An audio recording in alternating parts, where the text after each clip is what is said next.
We now have a speaker from the European Commission who couldn't be more appropriate given the topic area under discussion today. This is Jan Smits, who is Director General of the DG for Research and Innovation at the European Commission. So over to you. Thank you. Well, good afternoon, ladies and gentlemen, and welcome to all of you at this event of the Netherlands EU presidency, which is supported by the European Commission and in particular by the Directorate General for Research and Innovation. When we think about philanthropic organizations and research, and it was already mentioned before, we immediately think of the United States, the Bill and Melinda Gates Foundation, and the impressive work they are doing to eradicate polio or to address the poverty-related diseases, HIV, malaria, and tuberculosis. And we tend to forget that Europe has a numerous numbers of philanthropies that do impressive work in the field of research. And I'm happy to see so many represented here today. The European scene of philanthropy is, however, very heterogeneous and fragmented. And it is difficult to obtain an overview about who is doing what. And for this reason, the European Commission commissioned a study to the Center for Philanthropic Studies at the Vrije Universteit here in Amsterdam. And I would like to take this occasion to personally thank the coordinators, especially Theo Schuit, René Beckers and Barbara Gouwenberg, and the group of experts from 29 countries, of which many are members of the European Network on Philanthropy, ERNOP, for the impressive work they have been doing. I would also like to acknowledge the excellent cooperation with my services from Brussels.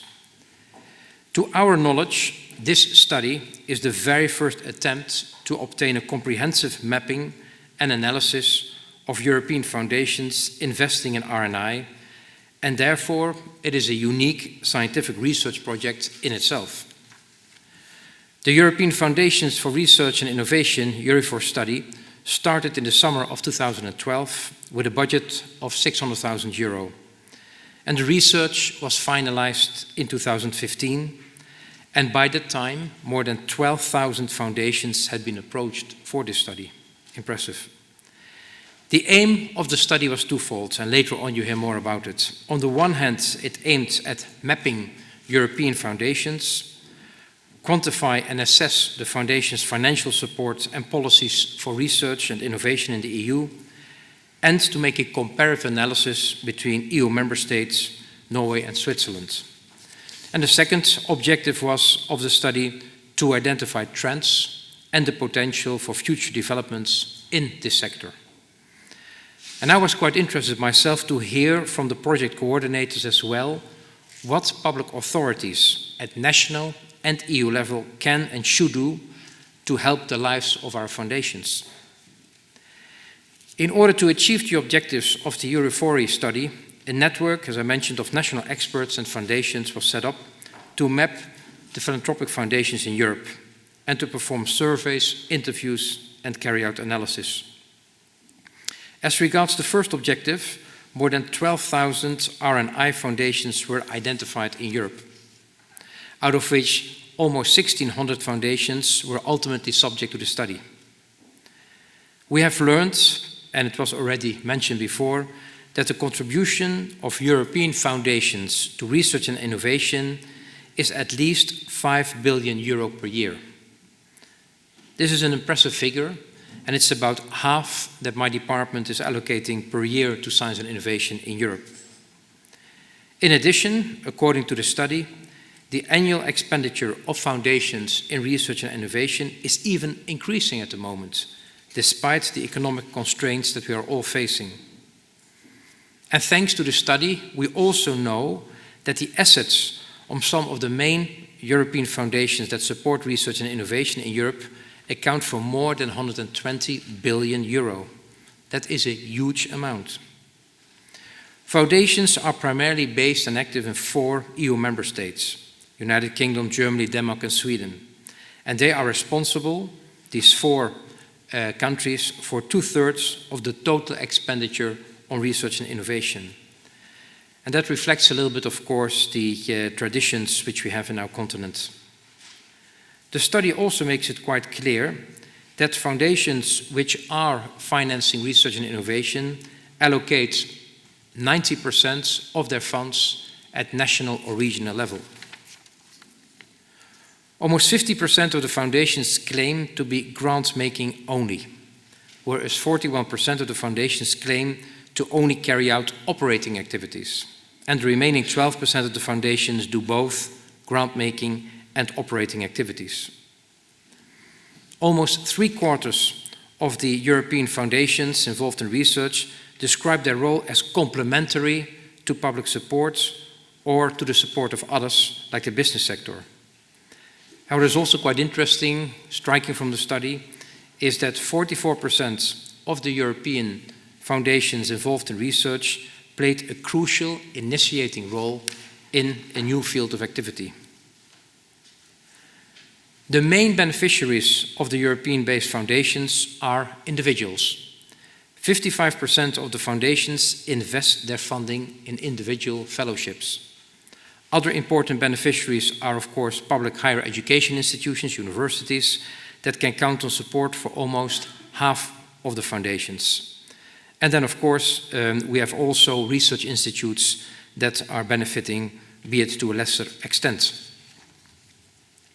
Linked to the second objective of the study, to identify trends and the potential for future developments in this sector, the study identified that over the last 25 years, the foundations have played a crucial role in Europe in the field of science and innovation, and that this has been growing rapidly. Foundations can be characterized as independent and risk-taking organizations that often provide the seed money for new and innovative initiatives, sometimes in undersupplied or underdeveloped areas.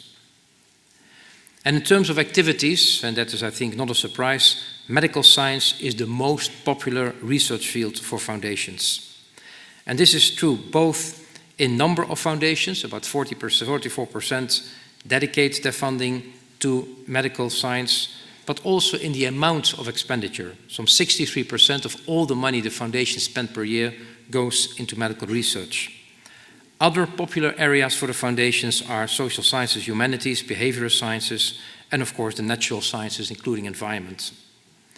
Engineering and technology comes only at a lower place. The study also contains recommendations to foster and support the work of foundations in the field of research.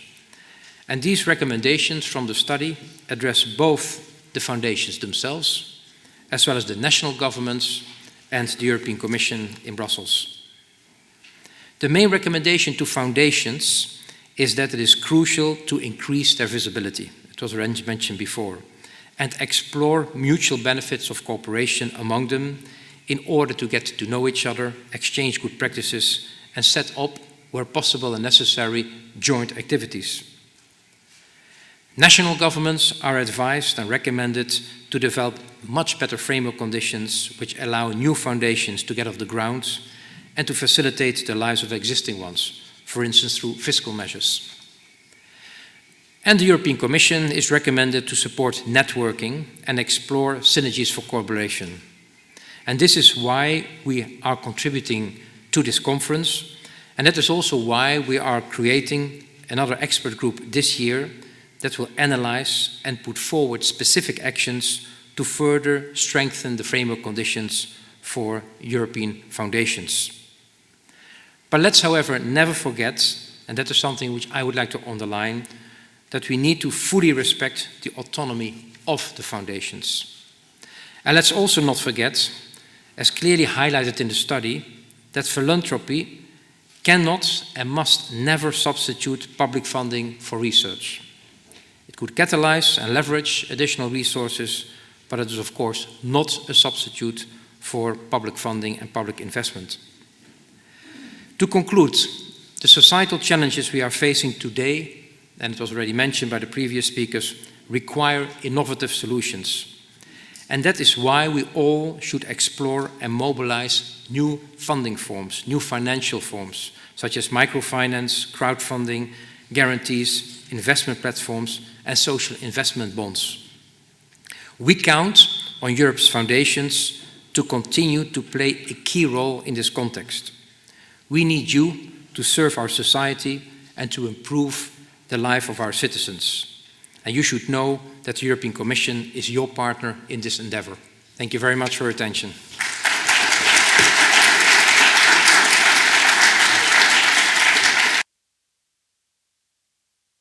Thank you very much for that, and a ringing endorsement of the mission of this event. And the Director General is willing to take some questions, so hopefully there's some people in the audience that have questions. While you think of them, and please raise your hand, I'm going to ask one, which is, you mentioned at the moment that foundations very much focus, 50% of it is on grants to individuals. Yeah. Do you think, as you look forward, do you see that changing significantly? Should it still be to individuals, or should it be much more to teams, institutions, companies, whatever? Well, I think the most important principle I mentioned is the autonomy. Mm-hmm. I think we have to be extremely careful from the national governments or from Brussels to say, well, foundations, you should do this, you should do that. It's very much, I think, the responsibility of the foundations themselves, how they allocate their funds. And there is enough to say continue on the avenue of individual grants. There's enough to say to go into collaborative research projects or to finance equipment. But I think that's very, very much the responsibility of the foundations itself. What we would like to see from Brussels is a kind of a partnering also with the foundations. I give you an example, which we have cooperation, which we have signed an agreement with the Bill and Melinda Gates Foundation, American-based foundation, with regard to poverty-related diseases in sub-Saharan Africa. So I would like very much to ask the European-based foundations to really also reach out to us on a case-by-case basis where we can work together in partnership, like we have done that for the Bill and Melinda Gates Foundation. And what I also would like to see very much, but again, that is up to the foundations themselves, to take, for instance, on topics like open access, very bold initiatives. You probably heard that the Bill and Melinda Gates Foundation have required and demanded that everyone who gets a grant from them has to respect full open access, not only of publication, but also of data. And I think it's important that there as well, the European foundations play their role as a kind of a pioneer in full open access. So I see a lot of avenues for cooperation, but again, it's up to for the philanthropic foundations to indicate where they would like to cooperate with us. And just to elaborate a bit on that relationship with the Bill and Melinda Gates Foundation, how did that come about? What was the impetus for it? Were there any particular things you had to do differently to make the partnership feasible? As a matter of fact, they approached us because they noted the work we are doing on poverty-related diseases, clinical trials we are carrying out in sub-Saharan Africa. So as a matter of fact, they contacted us and they say, can't we do a kind of a partnership? We are also at the moment reflecting with them kind of an emergency system for new viral diseases, where they of course also quite interested. So the partnerships come automatically when both sides are seeing a common interest and both sides are willing and eager to reach out to each other. And I think that's something which is important, that you are listening to each other, that you are meeting with each other, and that's why I'm very grateful for this event, so that you can identify possible areas of cooperation. We signed an agreement with the Gulbenkian Foundation in Portugal, so the Wellcome Trust, we do many, many more, and I would like to see many, many more, also with other European-based foundations. Was there a question? Yeah, the lady in the middle there. There's a microphone that will come to you. And if you could just say who you are in the spirit of transparency. Just coming to you now.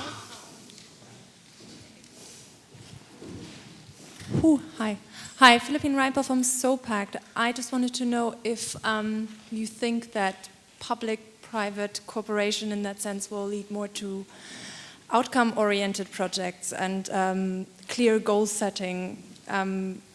Because you mentioned the Gates Foundation, for example, they set like a really clear target. We want to eradicate that particular disease, or rather, like, as opposed to blue sky research and more basic research. Do you think that will change? I think we always need to have a very good balance between what we call frontier research or basic research and the very much applied-oriented work.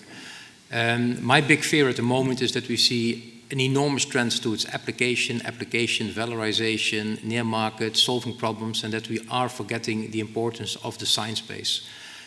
We need to continue to invest in the science base, and I see that many of the foundations, whether it's the Carlsberg Foundation, the Heineken Foundation, still are funding basic science, and I really hope that they continue to do so, because this is very important. But the trend I see at national level, in public sector, but also in foundations, certain foundations, that they go more and more to the applied work.